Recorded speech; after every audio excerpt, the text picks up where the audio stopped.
abali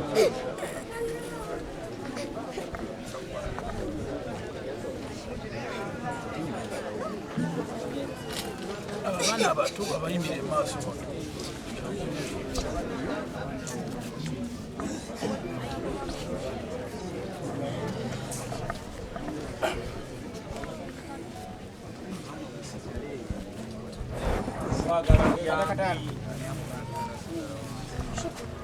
أعوذ بالله من الشيطان الرجيم بسم الله الرحمن الرحيم السلام عليكم ورحمة الله وبركاته.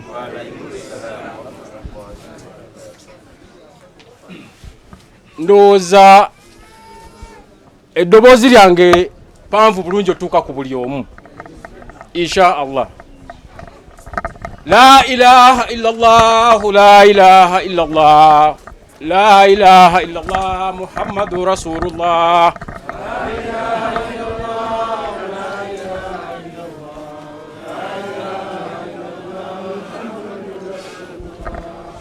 La ilaha illallah, la ilaha illallah, la ilaha illallah, Muhammadu Rasulullah.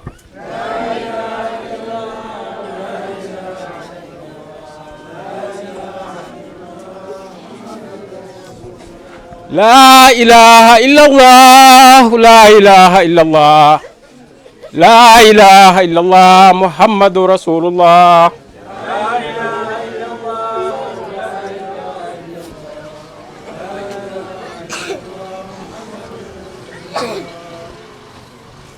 أعوذ بالله من الشيطان الرجيم بسم الله الرحمن الرحيم. bakungu baziba naffe mwenna mukadde waffe sezaala waffe bakyala baffe senga waffe omwagalwa abatuuze mu district ene ya Mukono mu Kyampisi n'abatuuze okuva mu bitundu byonna ebyenjawulo abaze okwerekerako Fatina. Assalamu alaikum wa rahmatullahi wa barakatuh. Nze Bukenya Jamada ndi mutabani wa Marehemu Ahmad Matovu Ekiwumu, ndi mutabani wa mukyala Mai Naku owefumbe gwe mumanyi obulungi, ndi mukulu wa Saalongo nga Saalongo gwe ndi mukulu we ye bba wa Fatina gwe tuli nayo wano. Soko yimirire Saalongo. Ebigambo bigenda kuba bifundafunda kuba ffe kyatususseeko dda. Lwaki kyatususseeko? Fatina Naalongo ebbanga lyamala nga mufumbo abadde mukyala waffe ebbanga lyonna. Tubadde tuwangaala naye emyaka mingi era tuzaalidde abaana bangi abateetaaga na DNA. Abaana ba Naalongo ne Saalongo tetubeetaaga bakolako DNA. N'olw'ensonga eyo bwe twafuna amawulire nti Naalongo eyagenda ebweru okuimprovinga ku inkamu ya Saalongo n'abaana ate yattibwa butibwa, kyatukuba enkangabwa y'amaanyi. Ku lw'enju ya mukadde waffe Ahmad Matovu Ekiwumu nga tukulembeddwa mukadde waffe omusika Haji Lubega Ali ne tiimu yonna, Haji Waalyawo ne bakulu baffe bonna weebali. Oyo yasikira Ahmad Matovu. Mukulu waffe mulayini eyo ye Sulaiman naye waali. Ffenna we tuli ku lwa Naalongo ne nga bwe mbagambye twafuna ekikangabwa ky'amaanyi nga Naalongo agenze. Abaana mbalaba.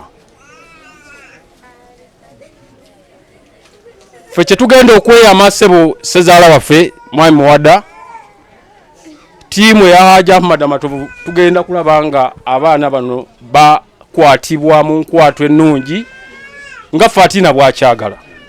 Ekyo tukyeyama mu maaso gamu. Era abaana bano tubajje mu bisulo nga basoma, ne tubagamba mujje mulabe we tuterese Naalongo.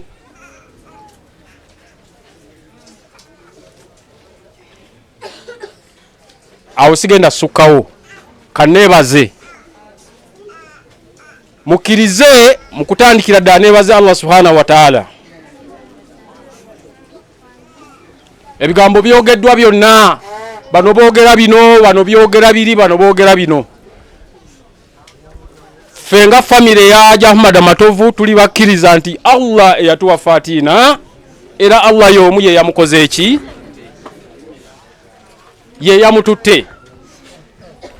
Bwe mmala okwebaza Allah subhanahu wa ta'ala, mukkirize neebaze famire ya Ssezaala waffe Hajji Muwada. Ssaalongo tweyanzizza nnyo, tweyanzeege. Mutukoze bulungi. Senga otukoze bulungi. Abakoddomi abakulembeddwa mu Kokato mutukoze bulungi nnyo nnyo ng'abako. Tuli basiimu, tuli bamativu. Mukkirize mu ngeri ey'enjawulo Naalongo ono tuwangadde naye abadde awangalira amaka ga Ssaalongo gali Bugerere, bayitayo Namavundu, Kitimbwa. Eyo ttiimu evuddeyo nnene nnyo, emmotoka zonna ziri wano, tetugenda mmenya muntu ssekinnoomu. Ffe tuwangalira Kampala, Ssaalongo ali Kitimbwa Bugerere. Ssaalongo tagenda kuyimuka oluusi kwogera olw'embeera gye mumulaba. Kitimbwa, Namavundu n'ebyalo ebiriraanyo ne disitulikiti yonna ey'Ekayunga, muko tuli bamativu, tuli basiimu, mutukoze bulungi bwereere. Ssaalongo ono abadde alina ate famire endala gy'akuliyeetinze e Nakaseke eyo, tulinayo faamu sayidi eyo. Ab'e Namasujju, Naseeta, awo tukimanyi bulungi we muli wano. Mutukoze bulungi, tetugenda kumenya muntu ssekinnoomu. Ekyumu eyo ttiimu esinga ezerwa Mukyala Maayi n'omukosefu tetuli naye wano, neera nga batabani be tukoze ekisoboka okulaba nti atereera era ajja kuba bulungi. Ne ttiimu nnene insha Allah evudde Ekyumu, mutukoze bulungi. Ttiimu ey'e Namasumbi mwe sina kyabbagamba, era mbalaba mwenna mujjudde. Sekakitoogo gwe siraba ttiimu yonna okujjula azeeyo, ndowooza yabulako ttiimu yonna okujjula. Ttiimu ya la ilaha illallah Muhammadu Rasulullah, kyemmanyera mwabadde ku nsonga y'emu. Mwebale nnyo, mwebalire ddala. Ebyokwebaza oluusi nno biba bingi, ate ab'omugaso beweerabirayo. Naye nja kugamba bugambi nti tuli bamativu. Abaana bano nga bwe mbalaba, ffe tujja kwetaaga seeka obawe buwidduwa inshallah. Tubawe bagume, naye ffe ekisinza otugumya nti tubadde tuli beeraliikirivu era nga tulwana ne basenga na bakinga. Tumanyi nti engeri kampuni gye tulimba mukyala waffe ayinza obutalabika, naye kati nga famire bwe tubanga mukyala waffe twamufunye ne tumuteeka mu nnyumba ye ey'emirembe, alhamdulillah tujja musangayo insha Allah. Ebigambo biba bingi, obudde tulina bufunda, n'olw'ensonga eyo tujja kusinzaako awo. Bwe tuba tetukukoonyeeko nga famire ya Ahmada naye nga wandikoonebbwako, tusonyiwe, ate gwe gwe twandikooneddeko ddala. N'ebigambo ebyo ebitonotono tubeebazizza, mwebale kutuwuliriza. Assalamu alaikum wa rahmatullahi wa barakatuhu.